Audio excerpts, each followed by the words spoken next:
Hello, everyone.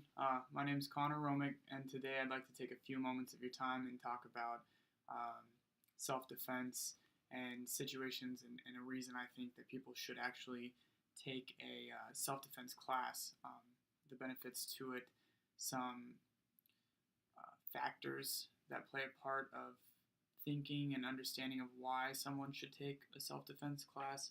Um, Mainly looking at a few statistics in regards to violent crime and victimization of people in today's society.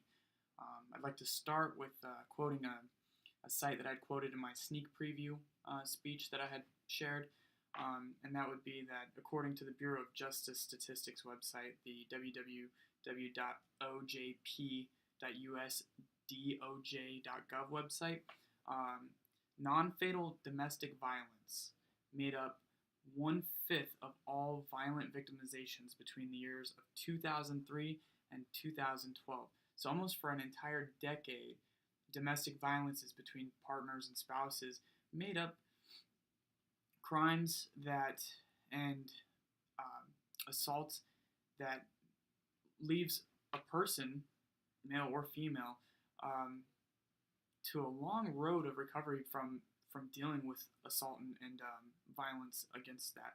And I feel those could have been mitigated. That statistic could have been drastically cut had either party, more so on the victim side, taken at least some sort of self defense. There's tons and tons of different forms of mixed martial arts. One in particular is Brazilian Jiu Jitsu, and Brazilian Jiu Jitsu happens to be one of the largest mixed martial art forms that people take part of globally. Um, and it's something that more so than just a self defense, it's honestly a little bit of a lifestyle, as it is something that you can take and continue to take for a very very long time. I mean, statistically and on average, it takes a person about 10 years alone to earn a black belt, and you've got five different colors. You have your white belt, your blue belt, your purple belt, your brown belt, and then and finally your black belt. Um, I myself have been taking jiu-jitsu for just a little over 8 months now, and I have actually just earned, well, I earned it a few months ago, but my first stripe on my white belt.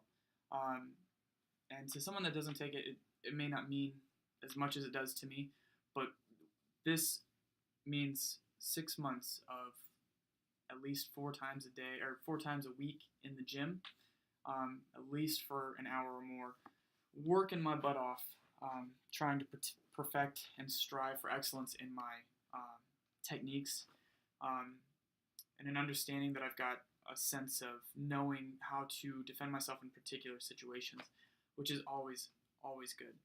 I wanted to share another factoid. According to www.fbi.gov, in 2017, all violent crime, aggravated assault made up for 65% of that violent crime.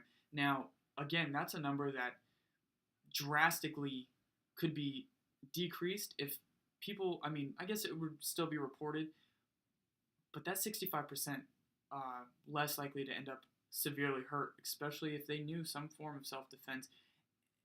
And it's not just taking self defense isn't just solely for, hey, I'm gonna have to fight my way out of a situation at some point in time.